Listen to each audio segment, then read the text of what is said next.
What's up, horror fans? This is your boy, Creepkeeper. At bago natin umpisahan ang napakalupit na kwentong ito, ay nais ko munang magpasalamat sa lahat ng sumusuporta sa ating munting channel. Maraming salamat po sa mga bagong subscribers, silent listeners, at sa lahat ng solid creepers. Maraming salamat din po sa next level support ng Creepamilya members. At kung ikaw, oo, ikaw nga. Kung hindi ka pa nakakapag-subscribe, ay pindutin mo na ang subscribe button at isama mo na rin ang notification bell para lagi kang updated sa Creepy Noise Stories. Anyway, umpisahan na natin. Ang takutan.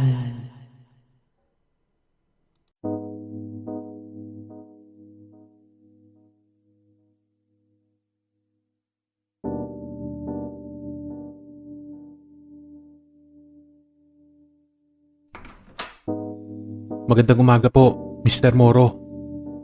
O Norman, halika, pumasok ka. Eto, tanggapin mo. Para saan po to, Mr. Moro? Sahod ko po ba to? Wala pa naman pong katapusan ah. Tatapatin na kita, Norman. Hindi ko na kailangan ng serbisyo mo. Huling araw mo na ngayon.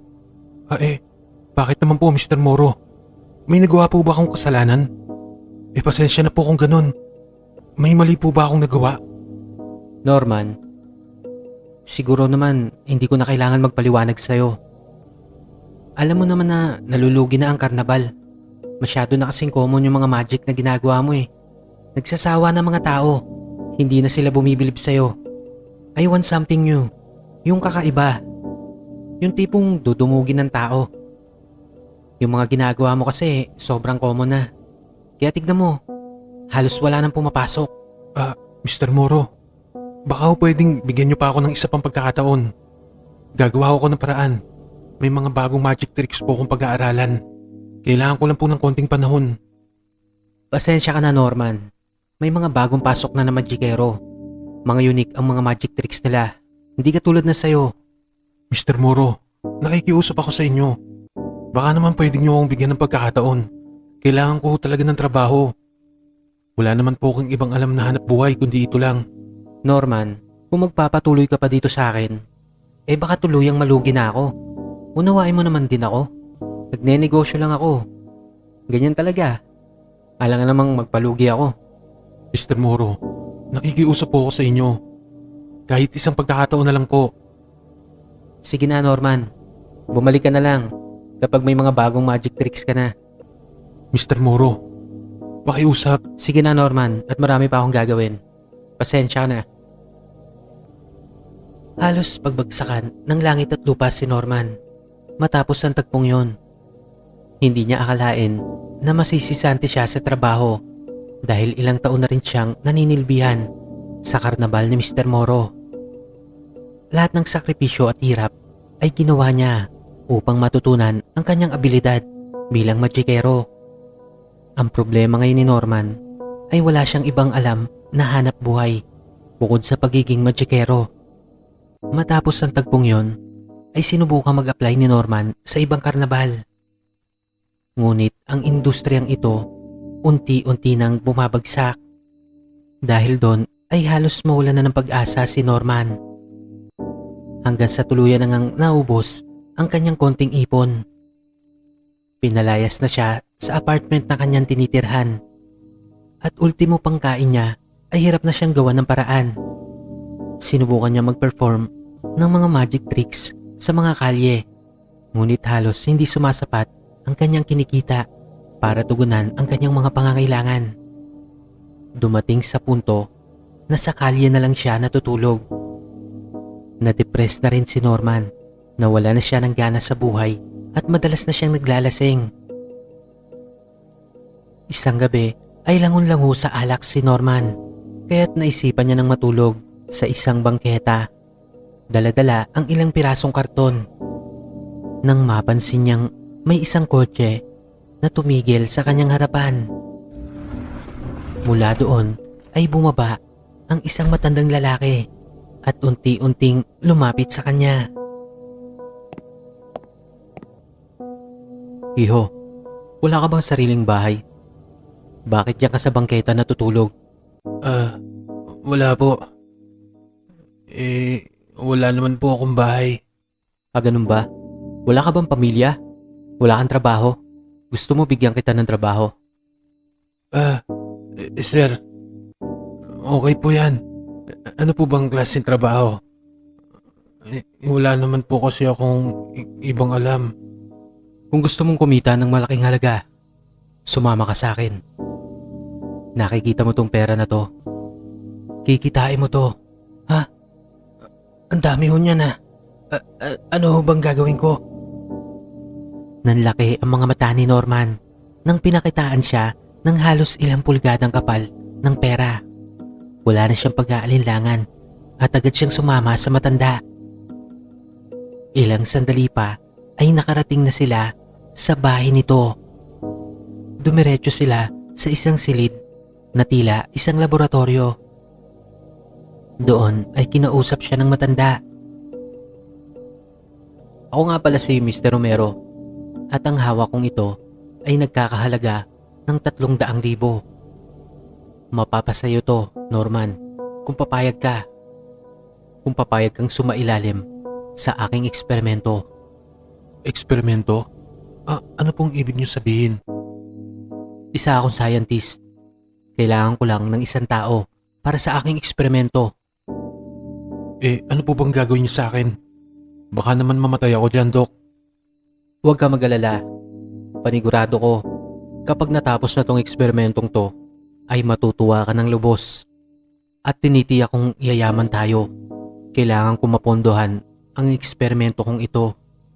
At mangyayari lamang yon matapos nating gawin ang bagay na to. Ganun po ba? Sigurado kayo, Dok? Hindi ako mapapahamak dyan? Ano po bang gagawin niyo sa akin? Nakita mo ang pusang yan. May kukunin lamang akong organ sa pusang yan at ilalagay ko sa'yo. Baka naman mamatay ako dyan, Dok. Sigurado ho ba kayo dyan sa gagawin niyo? Kung ayaw mo, maghahanap na lang ako ng iba. Sayang tong pera na to. Hindi mo basta-basta kikitain to. Saglit na nag-isip si Norman.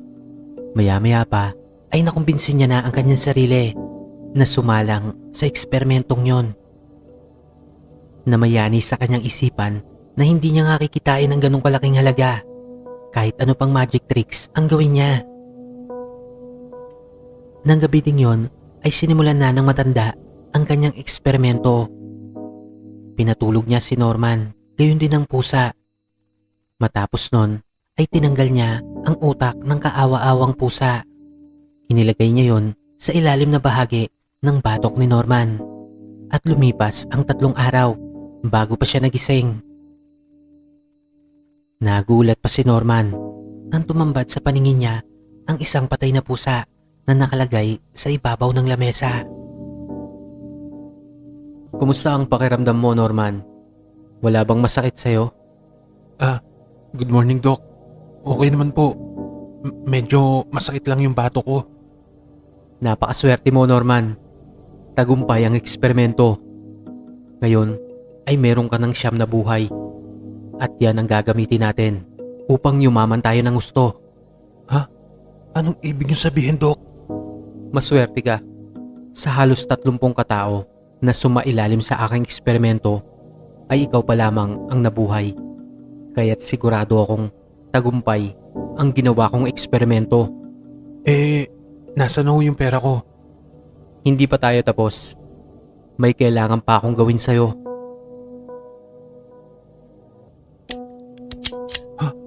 Doc, anong ibig sabihin yan? Doc, huwag mo akong patayin. Maawa ka.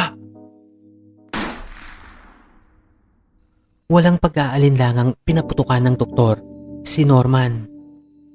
Agad siyang nabuwal nang tumama sa kanyang ulo ang isang bala na nagmula sa isang mababang kalibre ng barel. Ngunit makalipas lamang ang halos 10 minuto ay humahangos na bumangon si Norman. Walang nga ka. Pinatay mo ko. Magbabayad ka. Teka lamang iho. Tama ka. Pinatay kita. Pero tignan mo, buhay ka na ulit. Ha? Oo nga no. Paano nangyari yun? Paanong buhay pa ako? Yan ang sinasabi ko sa'yo, Norman. Meron ka ng 9 na buhay. At dahil yun, sa ginawa kong eksperimento. Oo nga. Nawala na rin yung sugat ko sa ulo. Paano nangyari yun, Dok? Ibig sabihin, hindi na ako mamamatay? Hindi, Norman. Meron ka 9 na buhay. At dahil nabanggit mo sa akin na dati kang nagtatrabaho sa karnabal, yun ang gagamitin natin upang magkamal ng malaking salapi. Matapos ng pangyayaring yon, ay may nabuong plano sa pagitan ni Norman at ang matanda. Kinabukasan nga ay nagpunta sila sa karnabal ni Mr. Moro. "Oh Norman, bumalik ka. Bakit? May bago ka na bang magic tricks?" Oo, Moro. At hindi lang basta magic tricks. Pihado akong makikilala ang karnabal mo. Hindi lang dito sa bansa natin, kundi sa buong mundo. Aba. Sige nga. Gusto kong makita kung ano ang bagong magic tricks na kaya mong gawin. Mawalang galang na. Ikaw pala si Mr. Moro. Ako nga pala si Mr. Romero, ang manager ni Norman. Nais kong pag-usapan natin ang hatian sa kikitain ng palabas. Uy, wow. May manager ka na ngayon, Norman, ha? Siguraduhin niyo lang napapatok yung pakulo nyo, ha? Nagulantang si Mr. Moro nang marinig niya ang balak gawin ni Norman. Hindi siya makapaniwala. Ngunit sa ngalan ng kwarta ay agad na sumang-ayon ang tusong negosyante. Hanggang sa sumapit na nga ang unang araw ng palabas ni Norman. Babe, bakit dito mo ako dinala? Ang boring naman sa lugar na to. Ginagawa mo naman akong bata eh. Babe, hindi mo ba nagustuhan ng lugar? Hindi ba't romantic dito sa karnabal? Ayoko na dito. Ang boring kaya. At saka hindi ako mahilig sa ganito, no? Saglit lang, babe. Tignan mo, basahin mo. May magaling daw na magikero. Magpe-perform mamayang gabi. Lulunurin daw sa tubig, 1 oras. Teka lang, tatawagan ko yung mga tropa. Kailangan mapanood din nila to. Ay nako, babe. Pinaglololoko ka lang ng mga yan eh. Naniniwala ka naman. Tara, uwi na tayo. Saglit lang, babe. Tatawagan ko muna mga tropa. 7:00 ng gabi. Halos hindi mahulugan ng karayom ang loob ng karnabal ni Mr. Moro. Lahat ay nag-aabang sa gagawing palabas ni Norman. Lapit, mga kaibigan. Gusto nyo bang makakita ng taong mamamatay at muling mabubuhay? Walang halong biro to. Totoo. Sulit na sulit ang ibabayad nyo. Kaya't ano pang hinihintay nyo? Pumasok na kayo habang may available pang ticket. 100%. Ginagaranti ako sa inyo. Kapag hindi totoo ang sinasabi namin, ay ibabalik namin ang inyong bayad. Kaya't ano pang hinihintay nyo? Pasok na! Hindi nga kuya. Bulok na yung style nyo eh. Baka naman Ito kaya joke-joke yun? lang yan. Panoorin natin. Pre, Uy, ayos ito yun kaya ah. yun? Tara, panoorin natin. Ano kaya Baka yun? sayang lang pera Ano namin gagawin dyan. yun? Siguraduhin nyo Ano, lang na hindi totoo yan. yan. Pinagloloko lang tayo niyan. Hatiman ang naging opinyon ng mga tao ay hindi maikakailang nagtagumpay ang pakulo nila Norman. Naubos ang tiket at bukod doon ay marami pang nagpumilit pumasok. Kaya't wala nang nagawa si Mr. Moro na singilin na lamang ang mga yon kahit wala ng tiket. Magandang gabi mga kaibigan. Narito na at sumapit na ang inyong pinakahihintay. Isang masigabong palakpakan muna para sa ating bida na si Norman, ang taong walang kamatayan.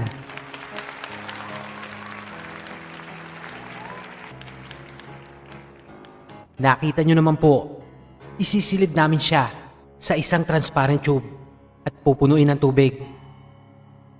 Nakaposas po ang mga kamay niya at wala pong susi sa loob. Tignan nyo na ang inyong mga relo at orasan nyo. Norman, handa ka na ba? Sumenya si Norman na handa na siya sa gagawing palabas. Inumpisahan na ng mga assistant na punuin ng tubig ang transparent tube na yon, habang nakaupo si Norman sa loob nun at nakaposas ang mga kamay. Nakatulala ang lahat at taimtim na nagmamasid sa nangyayari. Hindi mapakali ang mga manonood. Nakatingin sila sa kanilang relo, gayon din sa transparent tube kung saan ay naroroon si Norman. Makalipas ang 1 minuto ay nagkakakawag na si Norman. Kinakabahan ang bawat manonood. Ang iba pa nga ay gusto nang paahunin si Norman sa loob. Nag-aalala ang mga ito. Ngunit agad na nagpaliwanag si Mr. Moro na ayos lamang ang lahat at magtiwala sa kanilang palabas. Maya-maya pa ay sumapit na nga ang 30 minuto na pagkakababad ni Norman sa tubig. Unti-unti na nilang tinanggal ang tubig na nasa loob ng malaking transparent tube. Matapos nun ay ilang minuto pa sila naghintay na muling gumalaw at mabuhay si Norman. Ngunit sa kasamaang palad ay tila natuluyan na ito. Kumabog ang dibdib ni Mr. Moro at agad itong napalingon kay Mr. Romero. Ngunit laking gulat niya nang makita niyang tila kampante lamang ito at nakangiti pa. Nako, sinasabi ko na nga ba eh. Kalokohan to. Balik niyo yung bayad namin. Pinagloloko tayo ng mga to. Hoy, balik niyo yung bayad namin. Hindi na Tumawag mabaon kayo ng yan. polis. Kawawa naman oh. Naku, kawawa naman yung mama. Grabe talaga. Patay Yan na yata. sinasabi ko eh. Tumawag Ano kayo sa ng wala ambulansya. to? Pinagloloko pala Yung tayo bayad ng mga namin. to eh. Balik niyo yung bayad namin. Patay na yan eh. Hindi na mabangon yan. Sa puntong yon ay galit na galit ang mga manonood. Halos sugurin na nila si Mr. Romero. Nais nilang ipalit ang kanilang ibinayad na nagkakahalaga ng 1,000 piso bawat ulo. Tuluyan ang nataranta si Mr. Romero at halos kuyugin na siya ng sandamakmak na nagrereklamong mga manonood. Wala na rin nagawa ang kanyang mga assistant. Halos magkaroon na ng stampede sa loob ng karnabal. Nang biglang nagulantang ang lahat nang makita nilang gumalaw at bumangon si Norman. Hindi makapaniwala ang bawat isa at may mangilan-ngilan pang tumakbo sa sobrang takot. Ngunit karamihan ay namangha at unti-unting nagsipagpalakpakan. Maging si Mr. Romero ay namangha sa kanyang mga nasaksihan. Ilang segundo pa bago siya nakapagsalita. Nakita niyo mga kaibigan? Muling nabuhay si Norman! Grabe. Ang galing! Paano nabuhay pa yun? Paano nangyari 30 minutos? Paano na kaya ginawa niyo? pala siya. Lupit Hindi naman kaya nun. nila yan. Taong yan eh. Ang Kalukuhan galing to. naman nun. Paano nabuhay Paano pa siya? nabuhay Buhay pa yun? yun. Buhay pa siya.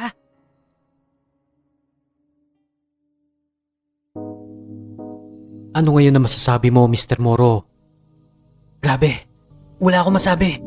Ang galing. Paano mo nagawa yun, Norman? Ikaw lang Moro eh.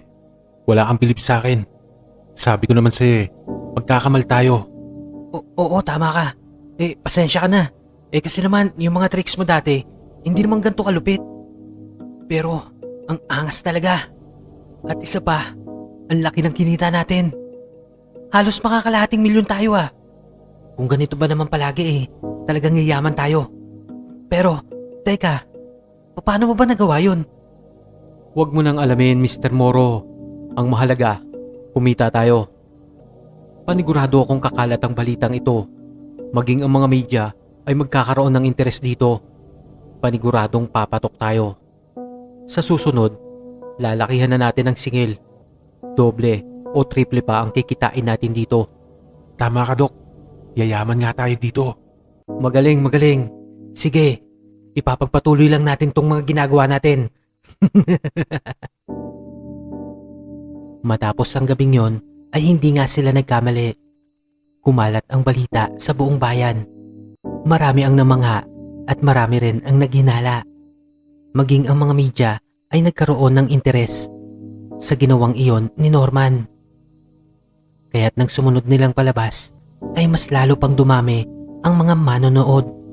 Hindi na magkasya ang mga ito sa loob ng karnabal ni Mr. Moro. Maraming kamera ang nakatutok sa kanya. May mangilan-ngilan din na taga-ibang bansa ang naroroon na naisaksihan ang palabas na gagawin ni Norman. Sa pagkakataong ito ay ibibigti naman siya sa harapan ng napakaraming manonood. Muli ay naghintay sila ng 30 minuto. Ngunit mag-iisang oras na ay hindi pa rin nabubuhay si Norman. Marami na naman ang nadidismaya, lalo na yung mga hindi pa nakapanood nung una nilang palabas. Ngunit nagulantang ang lahat ng naroroon nang muli ay gumalaw si Norman. Muli itong nabuhay. Nagpalakpakan ang mga tao. Ang iba ay nakatulala at hindi makapaniwala sa kanilang nasaksihan. Nagtuloy-tuloy pa ang ganong gawain nila Norman. Sumikat na nga siya, hindi lang sa bansa, kundi sa buong mundo. May pagkakataong pangang ipinalabas nila na kinuryente nila si Norman gamit ang isang napakalakas na boltahe. Ngunit bago pa siya mabuhay ay umabot din ng 1 oras at kalahati. Patuloy na nagkamal ng pera sila Norman. Gayon din ang tusong si Mr. Moro. Napilitan pa itong palakihan ang kanyang karnabal. Sa dami ba namang gustong makasaksi ng palabas ni Norman?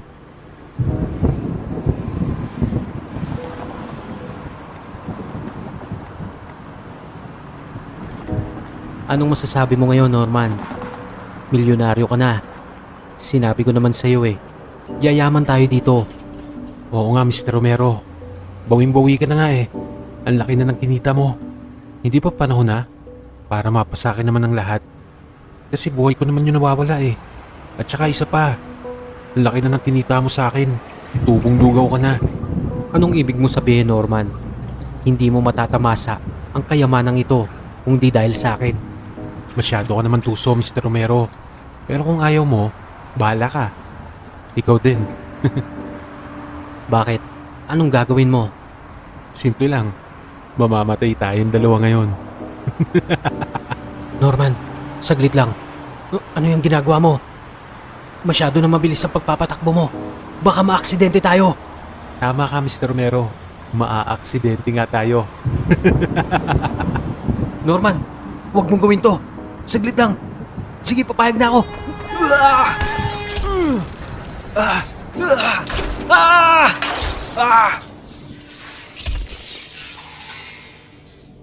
Tagumpay si Norman sa kanyang ginawa. Agad niyang nalagutan ng hininga si Mr. Romero. Gayon din siya. Ngunit 2 oras lang ay agad din naman siyang nabuhay. Wala nang naghabol o nagdemanda sa kanya sa nangyaring yon. Kasi nga, aksidente. At wala naman nakakaalam na sinadya niya ang pangyayaring yon. Ngayon ay mas lalo pa siyang yayaman dahil masosolo niya na ang napakalaking kita. Si Mr. Moro naman ay maliit lamang ang porsyento kaya't hinayaan niya na ito.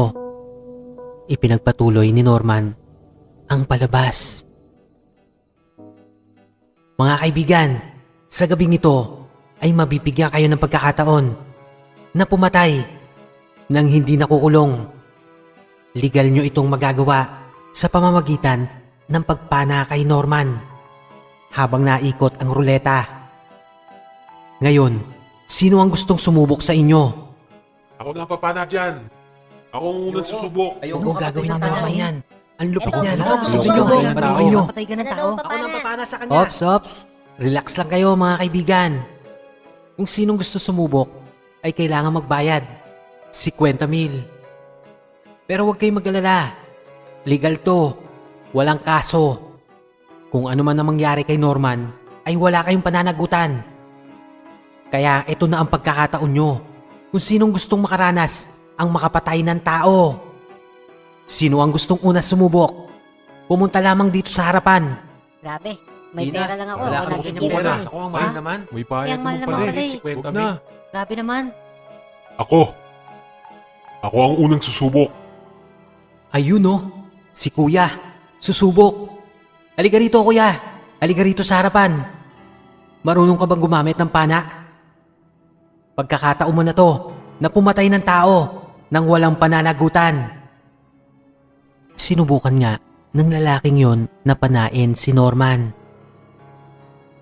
Nagbayad ito ng 50,000. Ngunit sa kasamaang palad ay hindi niya tinamaan ang binata. Nagbintis ito. Maya-maya pa ay may mga nagtangka na rin na sumubok. Ngunit lahat sila ay bigo. Umabot ng ilang araw ang palabas nilang yon. Walang nakakatama kay Norman. Halos magli5 milyon na ang kita nila. Bukod pa kasi sa entrance ng mga tao ay nagbabayad pa ang bawat sumusubok na makapatay kay Norman gamit ang pana. Marami ang nahirapan sapagkat umiikot ang ruleta kung saan ay nakatali si Norman. Hanggang sa may sumubok na isang matanda. Ang buong akala ng lahat ay magmimintis ito sapagkat nasa 80 taon na ang edad nito. Ngunit namangha ang lahat nang tamaan niya si Norman sa mismong puso.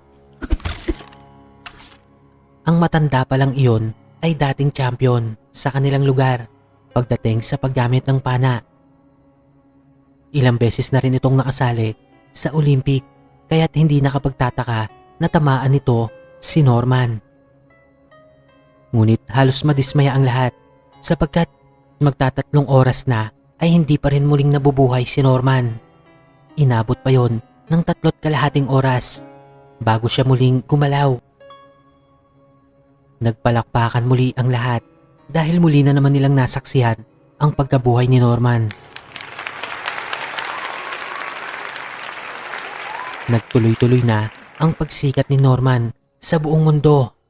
Nakilala na siya ng lahat. Gayon din ang kita nila ay lumaki ng lumaki.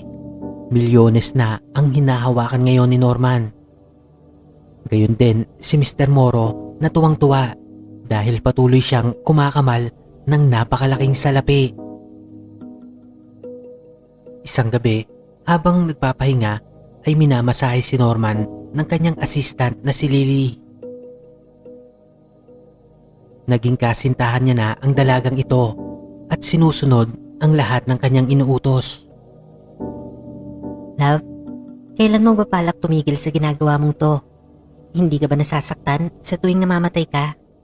Hindi naman. Sa una masakit. Pero nabubuhay naman ako eh. Diba? Huwag mo nang kontrahin yung ginagawa ko. Masahihin mo na lang ako. Tapos mamaya, ako nang bahala sa'yo. Kasi nag-aalala lang naman ako sa'yo. Paano kung hindi ka na mabuhay? Matuluyan ka na. Bakit? Mahal mo ba talaga ako? Baka naman pera lang gusto mo. Kaya ganyan ka sa akin. Hindi Grabe ka naman, love. Simulat sa pool ako na ang kasama mo. Tapos ganyan yung sinasabi mo. Malay ko ba? Baka mamaya hindi mo naman talaga ako mahal. Bakit, love? Hindi mo ba ako mahal? Siyempre, mahal kita. Gusto kita Sa ganda mong yan at sexy. Sinong hindi may in love sa'yo? Halika nga rito. Saglit lang, love. Tatapusin ko muna tong pagmamasahe ko sa'yo. Mamaya, yung ano mo naman ang mamasahihin ko. Tama na yung pagmamasahe. Halika na rito. Paligayahin mo na. Anong ginagawa mo? Tama ka, Norman. Pera lang ang habol ko sa'yo. Matagal na ako nagsisilbi sa'yo. Panahon na siguro para kunin ko kung anong nararapat na para sa akin. Mamatay ka.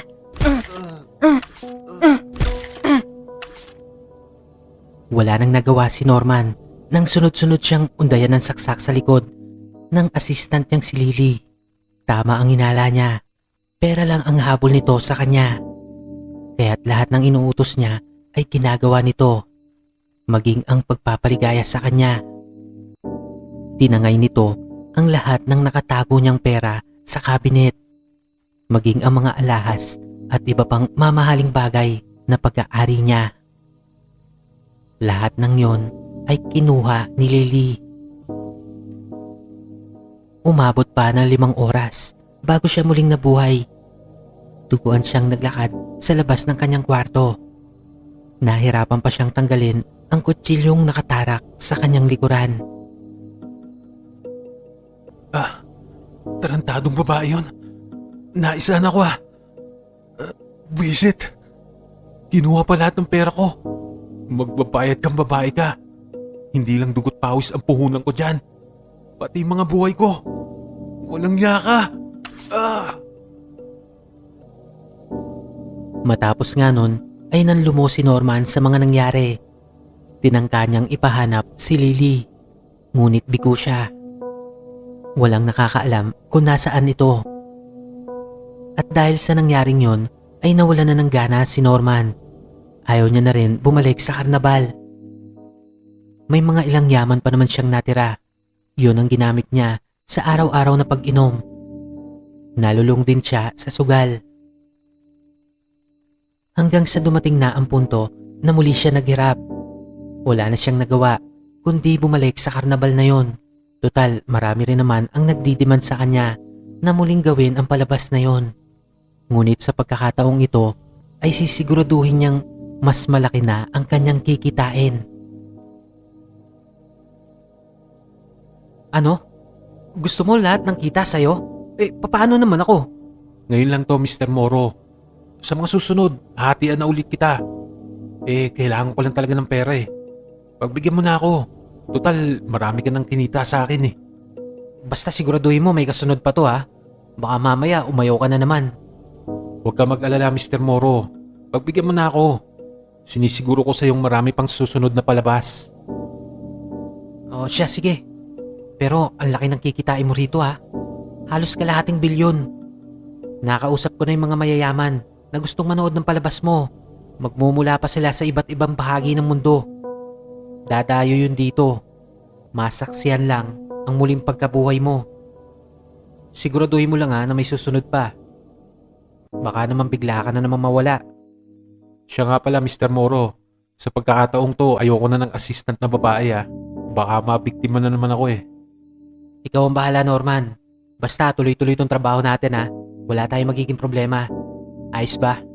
No problem, Mr. Moro. Matapos nun ay agad niyang inarrange ni Mr. Moro ang gagawin nilang palabas. Sa pagkakataong yon ay nagpahukay ng 20 talampakan si Norman. Papasok siya sa loob ng isang kabaong at magpapalibing sa ilalim ng lupa sa loob ng 5 araw. Hindi nagdalawang isip ang mga mayayamang tao na magbayad sa ginawa niyang yon. At para makasiguro na walang daya ang magaganap na palabas na yon, ay nagpalagay pa ang mga ito ng kamera sa loob ng ataol. Babantayan nila yon sa loob ng 5 araw. Tagumpay naman nilang nagawa ang lahat at sa pagkakataong ito ay nasa ilalim na ng lupa si Norman. Ilang oras pa ang nakalipas at nakakadama na siya ng pagkainip. Naalala niya ang sinabi ni Mr. Romero. Napakaswerte mo, Norman. Tagumpay ang eksperimento. Ngayon ay nalipat na sa iyo ang siyam na buhay ng pusang ito. Doon ay medyo natauhan siya at inisip niya maigi. Natataranta siyang binilang kung ilang beses na ba siyang namatay. Sa pagkakatanda niya kasi ay 8 beses na, kaya't meron pa siyang isa. At ito na ang huli niyang palabas. Kaya't nagpumilit siyang kumbinsihin si Mr. Moro na sa kanya na muna mapunta ang lahat ng kikitain. Matapos nito ay tataguan niya na ang tusong negosyante. Sa kanyang pagbibilang ay biglang kumabog ang dibdib ni Norman. Dahil kung hindi siya nagkakamali ay wala na siyang buhay na natitira kung mamamatay pa siya sa mga sandaling yon. Naalala niya kasi na pinatay ni Mr. Romero ang pusang pinagkuhanan nito ng utak. Sumutotal ay 9 na beses na buhay niya na ito. Wala nang kasunod. Bakit hindi ko naisip agad yun? Hindi maaari to. Teka! Pakawalan niyo ako dito! Teka! Buksan niyo to!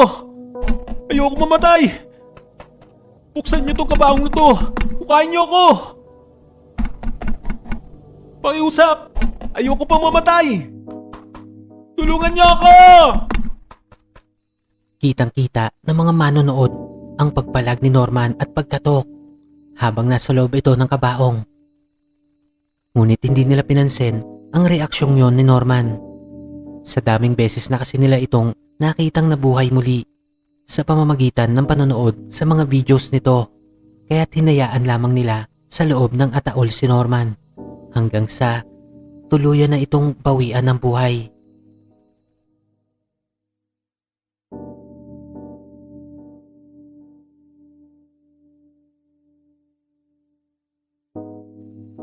Si Herman ay isang tanyag na puppeteer. Kilala siya sa buong bansa. Sadyang ibang level ang kanyang talento, kaya't maraming umiidolo sa kanya at nagtatangkang sumunod sa kanyang yapak. At dahil doon, siya ang tinaguriang Grandmaster sa mundo ng puppetry. May mga pagkakataon pang naiimbitahan siya sa ibang bansa. Kahit ang mga ibang lahi ay kinikilala ang kanyang angking talento. Ngunit sabi nga nila, walang permanente sa mundong ito.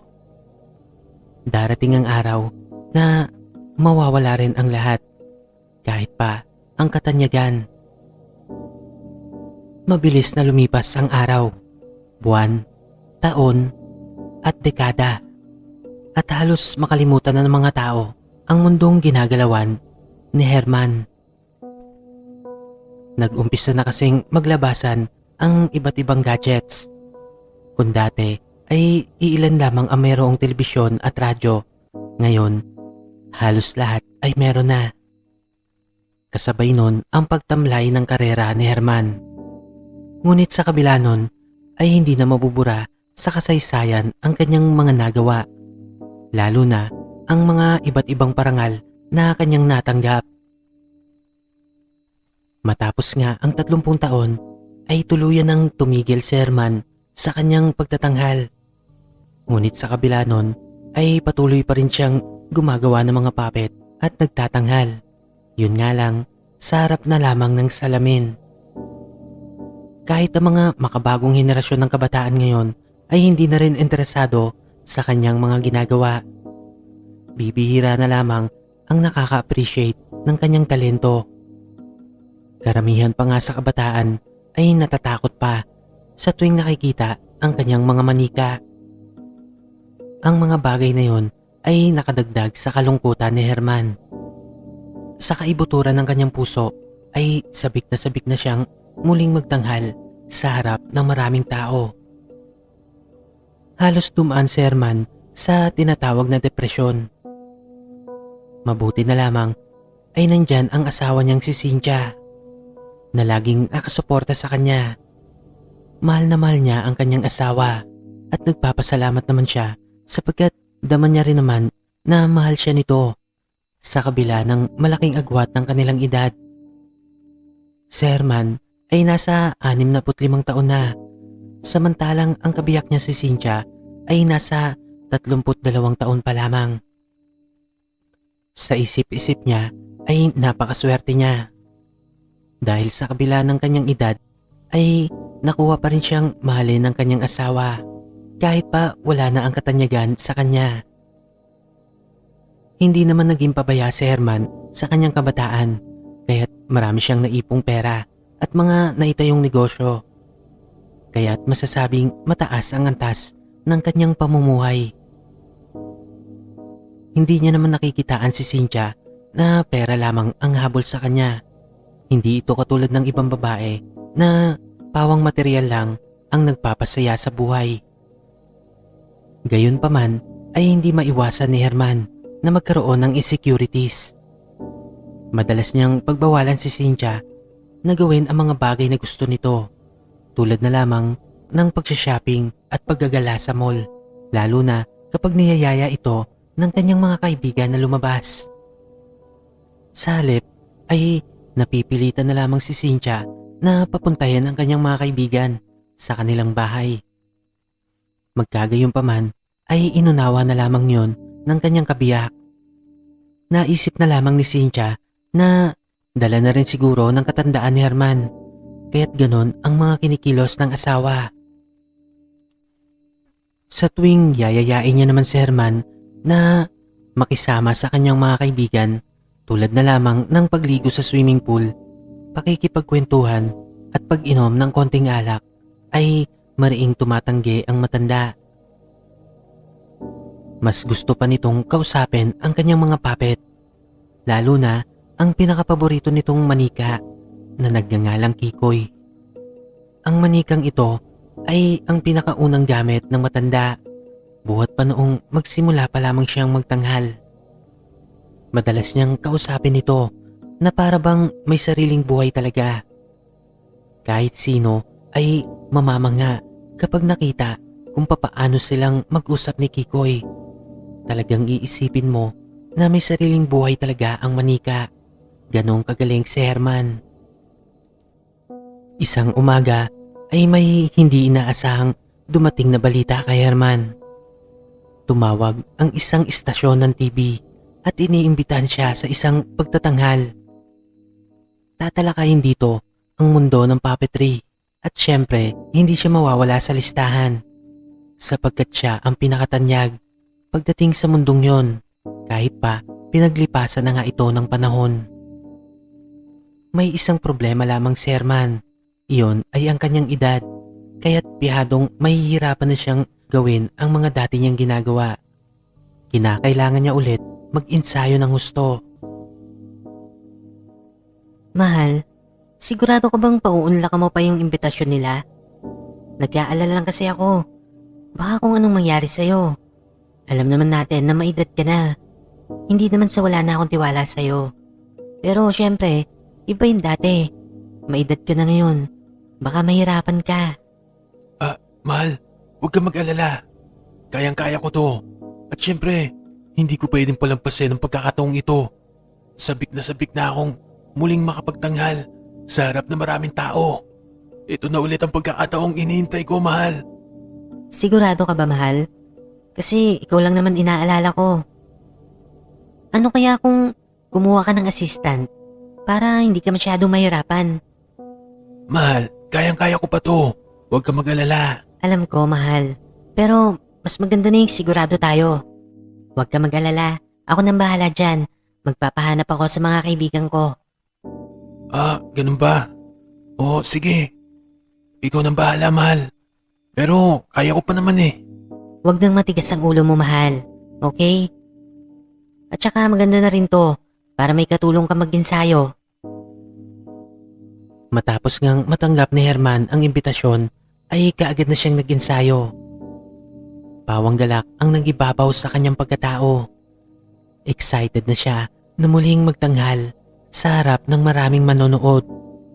Ipinapangako niya sa kanyang sarili na papahangain niya ang buong madla, kabilang na ang mga bagong henerasyon. Magandang umaga po, Ginoong Herman. Ako po si Joseph. Ako po yung nirekomenda para maging alalay niyo.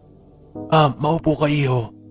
Matanong ko lang, may alam ka ba sa pagiging puppeteer? Opo sir. Pero hindi pa naman po ako ganun kagaling. Mahigit 1 taon pa lang po. Buhat nang magsimula ako at nang malaman ko po na magiging assistant niyo ako, sobrang galak ko po kasi kayo po yung pinaka-idol ko simula nung bata pa ako.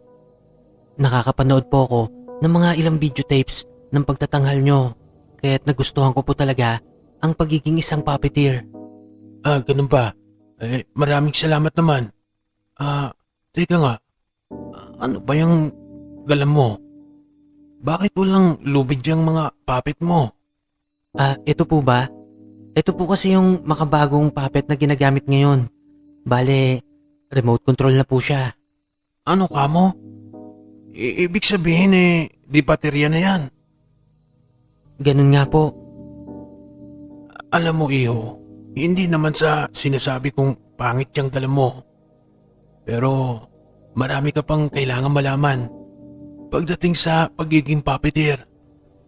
Kung gusto mo talaga ito, kailangan mong isa puso. Kailangan ang puppet mo ay maging parte mo. At sila naman ay magiging parte ka. Ang makabagong teknolohiyang yan ay hindi magagawa ang mga bagay na yon. Ganun po ba? Nauunawaan ko po kayo, sir. Pero may mga imumungkahi po ako sa inyo. Baka po sakaling magustuhan nyo. O sige iho, pakikinggan ko ang sasabihin mo. Makikinig ka rin sa mga itutulong ko sa iyo ha. Opo, sir. Isa pong karangalan nito na makatrabaho po kayo.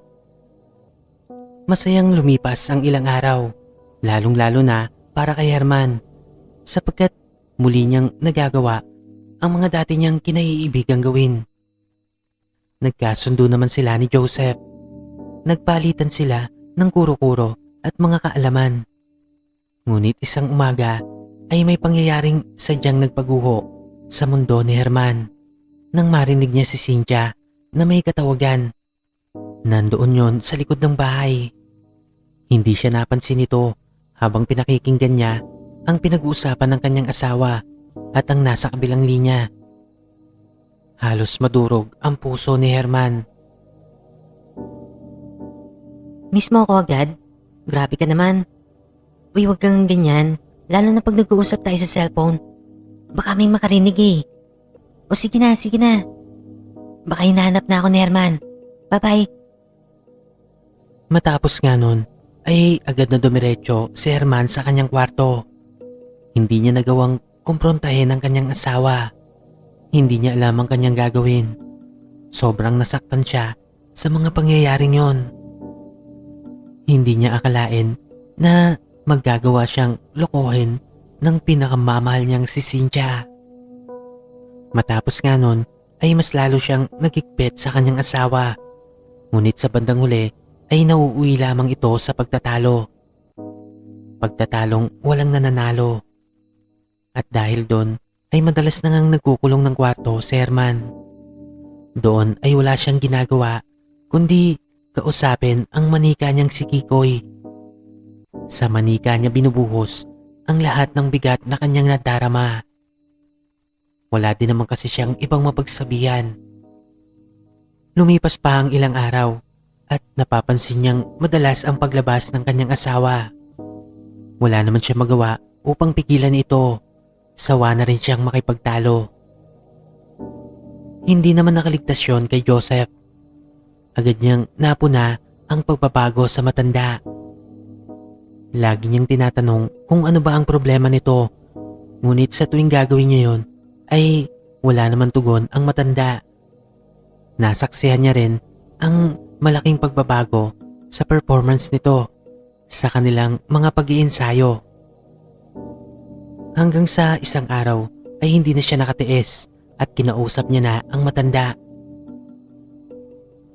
Sir, pasensya na po, pero alam kong may problema ka. Pwede mo namang sabihin sa akin yan. Nandito lang naman ako para sa'yo. Kaibigan mo na ako.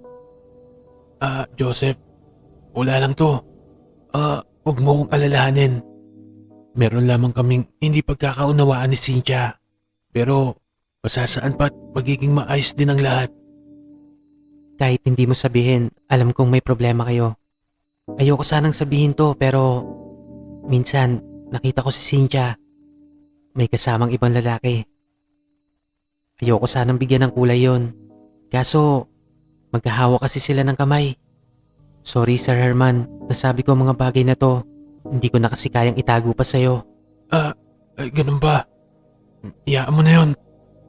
Tara, magsimula na tayo mag-ensayo ulit. Agad na nilihis ng matanda ang usapan tungkol doon. Nahalata naman ni Joseph na nadurog ang puso ng matanda sa kanyang mga sinambit. Sa kabila nun ay wala naman siyang magawa sapagkat ayaw ng pag-usapan yun ng matanda. Mahal, ano itong nabalitaan kung babaguhin mo yung concept mo? Di ba nga parang tribute yon? Bakit babaguhin mo yung konsepto? Saan mo ba nakuha yung ideya na yan? Sa akin po ma'am. Naisip ko lang po kasi na mas magandang pagsamahin nyo makaluma sa makabago. Sa'yo pala nang galing. Pues hindi maganda. Mawawala na kasi yung essence ng pagkaluma. Siyempre, dapat old school, di ba? Bakit haluan mo ng new school? At saka, assistant ka lang Bakit ka nakikialam? Huwag mo nga pakialaman ng asawa ko. Hayaan mo siya magdesisyon. Mahal. Naisip ko lang kasi maganda rin siguro kung paghaluin yung konsepto naming dalawa. Ako 'di ba, makaluma. Yung kay Joseph, makabagong konsepto. Pero maayos din naman siya. Kaya sa tingin ko maganda naman ang kalalabasan ng lahat. Mas pinakikinggan mo pa ang isang ito? Bahala nga kayo. Ikaw, Joseph, ayoko nang makita mukha mo rito ha. Huling araw mo na to ngayon dito sa bahay. Maliwanag ba? Mahal, huwag ka naman ganyan sa tao. Wala naman siyang ginagawang masama. Isa ka pa. Kapag kasama ko mga kaibigan ko, puro ka kontra. Tapos ngayon, ikaw ayaw mo magpakontra sa akin? Basta, hanggang ngayon na lang siya sa bahay, okay? Akala mo siguro, hindi ko alam na sinisiraan mo ako sa aking asawa. Ayoko nang makita ang pagmumukha mo rito. Matapos nga ang pangyayaring yun, ay hindi na nagbalik pa si Joseph sa bahay nila Herman. At dahil doon, ay nadagdagan ang kalungkutan ng matanda. Malapit nang sumapit ang araw ng kanyang pagtatanghal sa telebisyon. Kailangan niya si Joseph sa araw na yon. Dahil nga doon, ay ang binata na lang ang pinupuntahan niya sa bahay nito. Doon nila ipinagpatuloy ang pag-iensayo. Maganda naman ang kinalalabasan ng kanilang pagpapractice. Panandalian niyang nalilimutan ang mga ginagawa ng kanyang kabiyak. Isang gabi ay halos atakihin sa puso si Herman nang mapanaginipan niyang nagsasalita ng kusa ang manika niyang si Kikoy. Herman, papayag ka ba na gawin na lamang sa'yo ang mga bagay na to? Kikoy, bakit nakakapagsalita ka? Herman, ako lang ang tunay mong kaibigan. Ako lang ang nag-iisang nagmamalasakit sa'yo. Hindi ka dapat nagtitiwala sa mga ibang tao. Gusto mo bang tulungan kita? Anong ibig mo sabihin?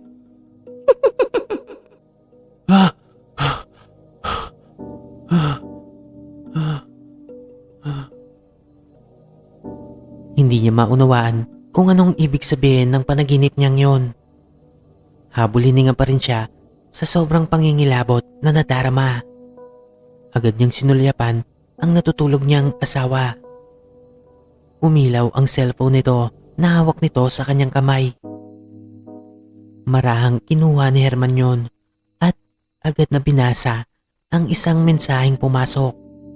Muli na namang nadurog ang puso niya nang makumpirma niya nang may kalaguyo ito.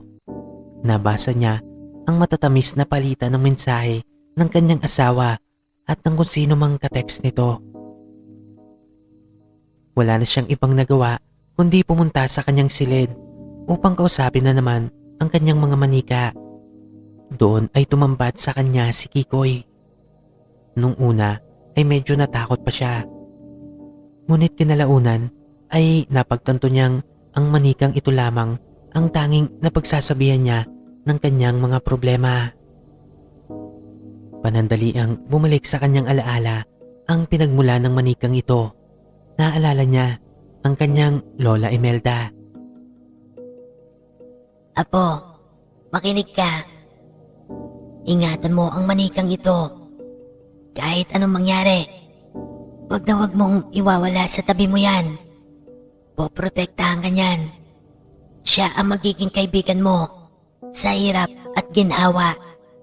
Sasamahan ka niya hanggang sa dulo ng iyong buhay. Kaya't baka ingatan mo siya. Tuwang-tuwa siya ng mga sandaling yon at agad niya nga itong pinangalanan na Kikoy. Simula nun ay naging kaakibat niya na ito sa kanyang pag-iensayo bilang isang puppeteer. Hanggang sa marating niya ang rurok ng tagumpay kasama ang manikang ito. Napaluha na lamang si Herman habang nagbistulang batang nagsusumbong sa kanyang manika. Ngunit tulad ng kanyang inaasahan ay hindi naman talaga nagsalita ang manika. Nagdaan pa ang ilang mga araw. Patuloy niya pa rin napapanaginipan si Kikoy na kinakausap siya. Ngunit madalas ay hindi niya naman maintindihan ang ibig ipatid ng kanyang manika. Isang araw ay ginabi siya ng pag-uwi dahil malakas ang ulan. Galing siya sa pag-iensayo kasama si Joseph.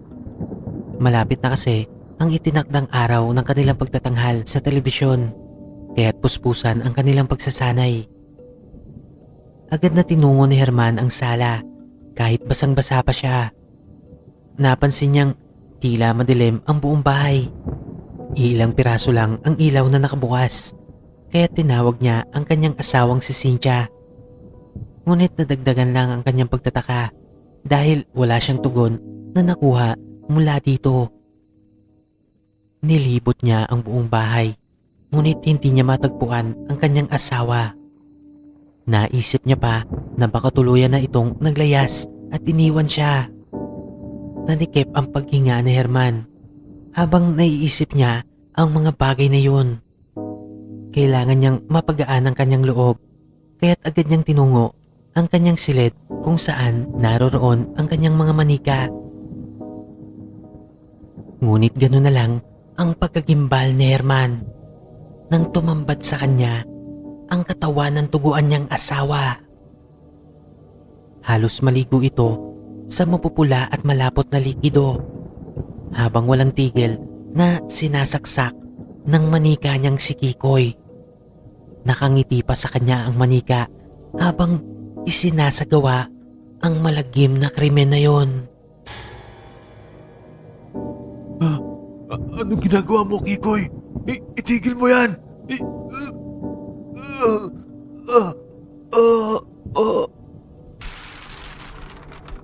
Tuluyan na ngang nabuhal si Herman nang unti-unting sumikip ang kanyang paghinga.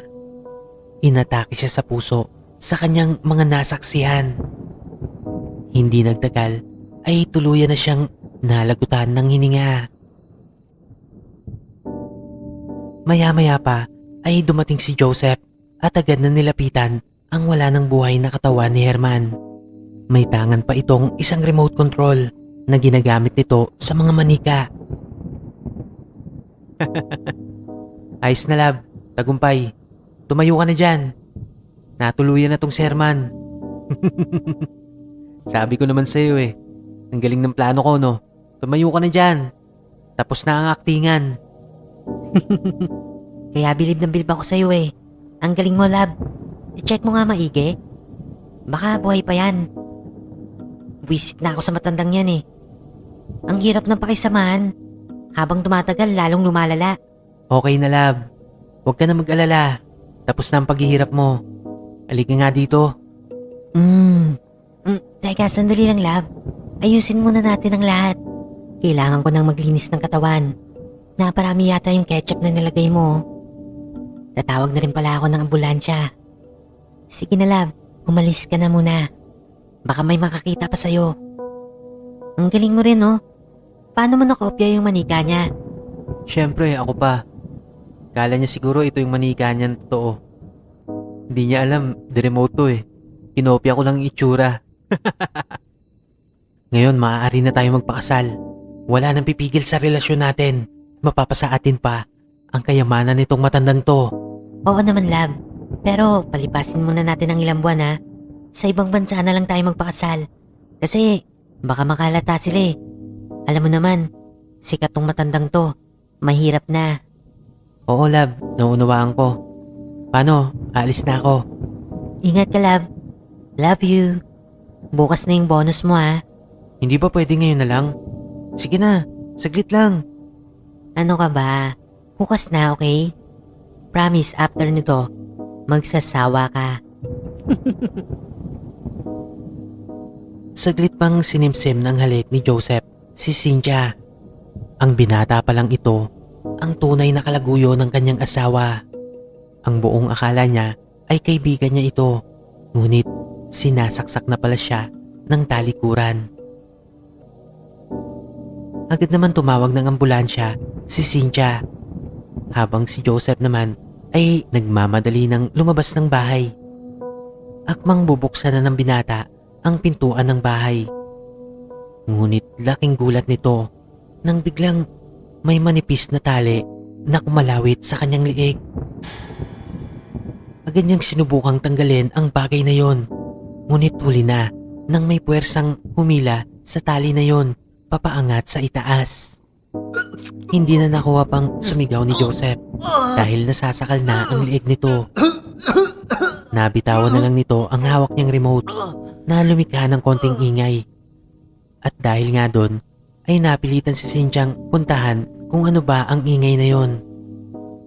Ngunit laking gimbal niya na lang nang nakita niyang nakabitay na sa ere ang kanyang kalaguyo. Halos lumuwa na ang mga mata nito habang nangingisay. Unti-unti na ring lumalabas ang mahabang dila nito mula sa kanyang bibig. Gimbal na gimbal si Cynthia sa kanyang mga nakita. Ngunit ang mas nakapagbigay sa kanya ng kilabot ay nang makita niya kung saan nagmumula ang tali na yon. Nang iangat niya ang kanyang paningin ay nakita niya si Kikoy. Nakadikit ito sa kisame habang hinihila ang mga taling sumasakal kay Joseph. Halos mawalan ng ulirat si Cynthia sa kanyang mga nasasaksihan. Tinangkapan itong tumakbo papalabas ng pintuan. Ngunit kagaya ni Joseph ay may mga tali ring kumalawit sa liig nito. Unti-unti din siyang inangat ng taling yun hanggang sa tuluyan na ring mabitay. Rinig na rinig pa nila ang paghalakhak ni Kikoy habang ginagawa ang mga nakakakilabot na bagay na yon. Halos sabay na nalagutan ng hininga ang magkalaguyo.